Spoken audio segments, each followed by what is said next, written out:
मैं ये कहती हूँ कि आज डॉक्टर अंबेडकर सिर्फ एक तबके के नहीं है, डॉक्टर अंबेडकर इस मिश्रा जी के भी हैं। और जितने लोग वहाँ पे प्रोटेस्ट करें अगेंस्ट डॉक्टर अंबेडकर स्टैचू, वो सब लोगों के हैं, क्योंकि तुम्हारी माँ, तुम्हारी बहन, तुम्हारी बेटियाँ उस अंबेडकर की बदौलत सर उठा के चलती हैं। तुम्हारी माँ, बहन, बेटियाँ अगर आज घर से निकल रही हैं तो वो उस मनु की बदौलत नहीं जिसने नाक में नकेल डालना और जिसने औरत को हमेशा जानवर से भी बदतर बताया, जिसने हमेशा औरत को किसी की प्रॉपर्टी बताई। अगर आप भाईचारा, बंधुता, समानता, एकता के अगेंस्ट हैं तो ही आप डॉक्टर अंबेडकर के स्टैचू का विरोध करेंगे।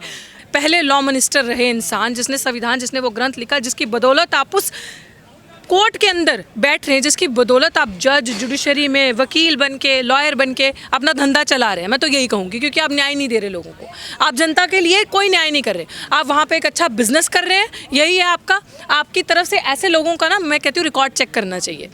अपने आप को वकील कहने वाले इस तरीके के लोग, इनका रिकॉर्ड चेक करो, इनकी जजमेंट्स देखो, कितना काम इन्होंने किया है इनकी, क्योंकि वकील तो हर कोई बन जाएगा, वकील का काम बोलता है। वकील की जब आप गूगल करें, जिसका नाम डालेंगे, उनकी देखें कि कितने केसेस इन्होंने किए हैं, कितने केसेस जीते हैं और किस तरीके के केसेस ये करते आए, यहाँ से पता चलेगा कि कितने फेयर एंड जस्ट ये लोग हैं। ये वही गंदे लोग जिनके अंदर वो मनु की विचारधारा है, जो समानता के विपरीत काम करते हैं। और ये लोग खुद नहीं कर रहे भाई, ये समझने की ज़रूरत है। ये लोग आरएसएस लेड हैं, ये लोग वो हैं जिनसे बीजेपी ये काम करवा रही है। ये लोग वो है कि मुंह में राम राम बगल में छुरा, ये लोग वो हैं। ये लोग वो हैं कि जिन्होंने ये दिखाना है कि दलितों के साथ एक थाली में खाना खाना, जिन्होंने दिखाना है दलित और आदिवासी समाज से लोगों को प्रेसिडेंट ऊंचे ऊंचे पद पे बिठाना है बनाकर, लेकिन उन्हीं के लोगों को ज़मीन पे मारना है। उन्हीं के लोगों के मैं ये कहती हूँ कि आज डॉक्टर अंबेडकर सिर्फ एक तबके के नहीं है, डॉक्टर अंबेडकर इस मिश्रा जी के भी हैं। और जितने लोग वहाँ पे प्रोटेस्ट करें अगेंस्ट डॉक्टर अंबेडकर स्टैचू, वो सब लोगों के हैं, क्योंकि तुम्हारी माँ, तुम्हारी बहन, तुम्हारी बेटियाँ उस अंबेडकर की बदौलत सर उठा के चलती हैं। तुम्हारी माँ, बहन, बेटियाँ अगर आज घर से निकल रही हैं तो वो उस मनु की बदौलत नहीं जिसने नाक में नकेल डालना और जिसने औरत को हमेशा जानवर से भी बदतर बताया, जिसने हमेशा औरत को किसी की प्रॉपर्टी बताई। If your women are getting support today, और आज वो अगर एक ऊंचे पदवे पे हैं, अगर आपके हाउस होल्ड, अगर आपके घर की औरतें आज विमान उड़ा रही हैं, घर से बाहर जा रही हैं, प्रोफेसर, डॉक्टर, इंजीनियर संसद में ड्रामा करके चिल्ला रही हैं, जो करती कुछ नहीं है रियलिटी में, वो इस डॉक्टर अंबेडकर की वजह से। So it means if you are against doctor Ambedkar, if you are against his statue, you are against समानता, you are against equality, liberty, fraternity. अगर आप भाईचारा, बंधुता, समानता, एकता के अगेंस्ट हैं तो ही आप डॉक्टर अंबेडकर के स्टैचू का विरोध करेंगे।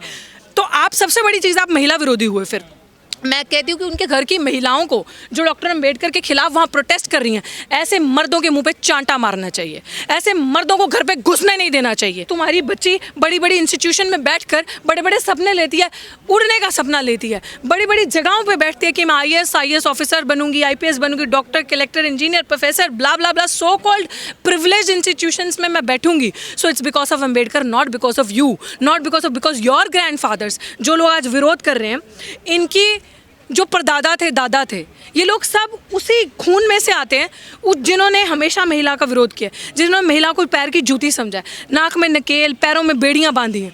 सो आज उनको, उन महिलाओं को, ऐसे मर्दों को घर नहीं आने देना चाहिए कि जिसने उनको फ्रीडम दिया, और आज वो उसका विरोध कर रहे हैं। कुछ महिलाएं तो बाबा साहब का विरोध करती हैं। मैं कह रही हूँ ना कि वो महिलाएं, उनके अंदर जो वो गंदा, एक तो जात का अहंकार, कास्ट एफिलेशन का एक जो बैगेज वो लेकर आती हैं, उसका अहंकार, और वो जो मनुवादी विचारधारा से पीड़ित, जिन्हें पता ही नहीं है वो धरती पे करने के लिए क्या आई हैं, जिन्हें पता ही नहीं है कि उनका प्रिविलेज्ड, उनका इस धरती पे आना सिर्फ बायोलॉजिकल पेरेंट्स की वजह से नहीं, उनका इस धरती पे आना, और जो आज वो हवा में सांस ले रही हैं, दूसरा जन्म अगर उनको किसी ने दिया है आफ्टर देयर पेरेंट्स, तो that is because of doctor Ambedkar. जो वकील विरोध कर रहे हैं बाबा साहब की मूर्ति का, अब वो लोग कहने लगे कि हम बाबा साहब का विरोध नहीं कर रहे, उनकी मूर्ति का लगाकर ये लोग गलत उपयोग करना चाहते हैं, उस पर राजनीति कर। अच्छा, मूर्ति लगा के राजनीति, तो ठीक है, तुम हमारी राजनीति फेल कर दो, मूर्ति लगा दो वहाँ पे।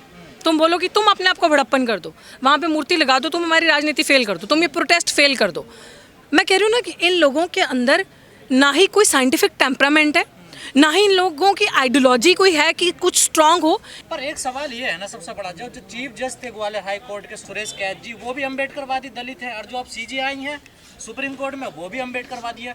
दोनों के होने के बावजूद भी मूर्ति नहीं लग पाई। देखिए, मैं वही कह रही हूँ, फिर पता कीजिए कि अंडरलाइंग फैक्ट क्या है, के अंदर क्या क्या ऐसे रिश्ते हैं जो क्या कहलाते हैं, पता कीजिए कि कहाँ से जो जुड़ के डायरेक्शन ऐसी आ रही है कि नहीं मान पा रहे, या हो सकता है कि इस सीजीआई कहते हैं हम अंबेडकर साहब की वजह से बने हैं। मैं वही तो कह रही हूँ, आदेश के बावजूद भी मूर्ति नहीं मैं वही कहती हूँ कि अभी मेरी इस सीजीआई साहब से दोनों से दरख्वास्त है, एक जनता होने के नाते प्रमाण दीजिए। परमानेंट नहीं, रिटायर हो गए तो क्या हो गया, ड्यूटी नहीं करोगे? रिटायर हो गए तो क्या हो गया कि जो डॉक्टर अंबेडकर के बनाए हुए संविधान से इतने साल बैठ के आप लॉ एंड जस्टिस की बात करते आए हैं, तो आप उनके लिए सड़क पे नहीं उतरेंगे जिनकी वजह से आप वहाँ बैठे थे। It is because of Ambedkar that you hold that position, what ever time जो भी एरा रहा आपका। तो अगर आप सच में जनता के सवालों पे, पत्रकार के सवालों पे स्टॉप करना चाहते हैं, ये चीज़ें हमारे दिल के अंदर ये सवाल ना आए कि आप उस पोजीशन पे किस तरीके से बैठे हैं, और अगर आप सच में अंबेडकर के अनुयायी हैं तो आप जाकर खुद से अंबेडकर का स्टैचू उठाइए और खड़े हो जाइए वहाँ पे कि इसको हम यहाँ पे लगाएंगे, इस बस को हम यहाँ पे आज लगाएंगे। जज से बड़ी बार एसोसिएशन हो गई? बिल्कुल नहीं, बिल्कुल नहीं, मूर्ति को वापस कर दिया गया, बिल्कुल नहीं, आ गई थी, फाउंडेशन बन गया है वहाँ पर, बिल्कुल भी नहीं, बिल्कुल भी नहीं। मैं यही तो कह रही हूँ कि ये बहुत बड़ा सवाल जनता के दिल के अंदर ये है, और आज के टाइम पे आपको अपना अंबेडकरवादी चेहरा दिखाने की ज़रूरत है कि क्योंकि अंबेडकर ये नहीं है कि अंबेडकर कह के कि आपने जिस तरीके से अमित शाह कहता है अंबेडकर का मतलब कि अंबेडकर के रस्तों पे चलना, जो अंबेडकर साहब कह रहे हैं उस चीज़ों को प्रैक्टिकली फील्ड में इंप्लीमेंट करना, कि संघर्ष करना, सड़कों पे आना, संगठित होना, लोगों को एजुकेट करना। आप खुद एजुकेटेड हैं, आप इतनी बड़ी पोजीशन पे बैठे हैं, अब आप संघर्ष करने के लिए सड़कों पे आए, देखिए आपके साथ सब लोग ऑर्गेनाइज हो जाएंगे। तो जब आप सड़कों पे आएंगे तब आप मूर्ति लेके खुद जाएं, जनता आपको फॉलो अप करेगी। अब ग्वालियर वाले वकील जो विरोध कर रहे थे बाबा साहब को, दिल्ली आ गए हैं। 2 दिन पहले उन्होंने कॉन्स्टिट्यूशन क्लब में प्रोग्राम किया और बाबा साहब के लिए आप शब्द बोले, और ये भी कहा कि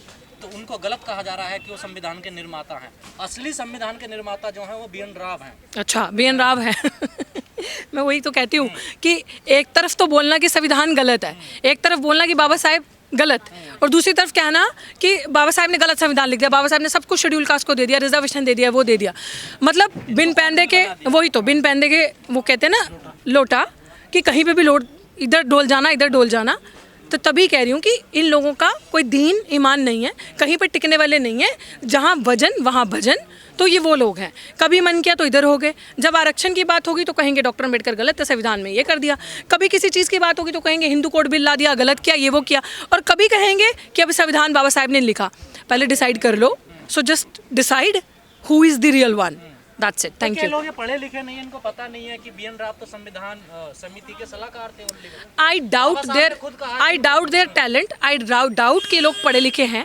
किताबी पढ़ाई पढ़े लिखे होना नहीं होता, क्योंकि इन लोगों का सिस्टम में सब है। इनके माँ बाप अंडर इंटरव्यू सिस्टम में बैठे होते हैं, जुडिशरी में चाहे वकील बनना हो, चाहे जुडिशरी में जाना हो, वहाँ पे इनकी एलिजिबिलिटी, इनके वकील पहले से ही सेट होते हैं इनको लेने वाले। सो आई डाउट कि इनके जो गॉड फादर्स होते हैं वो एक कमेटी रूम में पहले ही बैठे होते हैं इनको सेलेक्ट करने के लिए। इनके जो सरनेम का टाइटल है उन्हीं की वजह से इनका सिलेक्शन हो जाता है। असली मेहनती, असली पढ़े लिखे तो वो लोग हैं जो धक्के खा के संघर्ष करके वहाँ तक पहुँचे, जिन्हें हम अम्बेडकरवादी कहते हैं। तो इनमें इनकी पढ़ाई लिखाई में ज़मीन में मूर्ति लग पाएगी या नहीं लग पाएगी? बिल्कुल लगेगी, क्यों नहीं लगेगी। संघर्ष जारी रखो। ऐसा कभी हुआ है कि हम लोगों ने संघर्ष किया और उसका परिणाम हमारे हाथ में नहीं आया हो? संघर्ष करते रहेंगे और लगेगी। अच्छी बात है ना, ये टेस्ट है, ये टेस्ट है उन लोगों के लिए भी, बहुत बड़ा टेस्ट है कि जब आप इतनी बड़ी पोजीशंस पे बैठे हो, somebody will say tomorrow that मैं अम्बेडकरवादी हूँ, मुझे अम्बेडकर की वजह से ये मिला है। Today somebody will get up and they'll say कि मैं बुद्धिस्ट हूँ, it's because of Lord Buddha I got this opportunity. So now is the test कि if you have got the opportunity and जिस पोजीशन पे आप बैठे हो because of Ambedkar, and आप सच्चे अगर अनुयायी हैं भगवान बुद्ध के, तो आप साबित कीजिए। बाबा साहेब संविधान के निर्माता नहीं है, फिर भी इतनी नफरत संविधान से, फिर भी समानता की बात करने वाली वो एक ग्रंथ से इतनी नफरत, अगर बाबा साहेब नहीं है संविधान के निर्माता। और ऑर्डर्स के बाद भी देख लो बौखलाहट कितनी है। वो बात सही है ना, ये अम्बेडकर से कल भी डरते थे, ये अम्बेडकर से आज भी डरते हैं और आने वाले टाइम पे भी डरते रहेंगे। ये खौफ अच्छा है। अनिल मिश्रा को क्या दिक्कत है बाबा साहब की मूर्ति से? के नाम से पता चल जाता है क्या दिक्कत होनी चाहिए।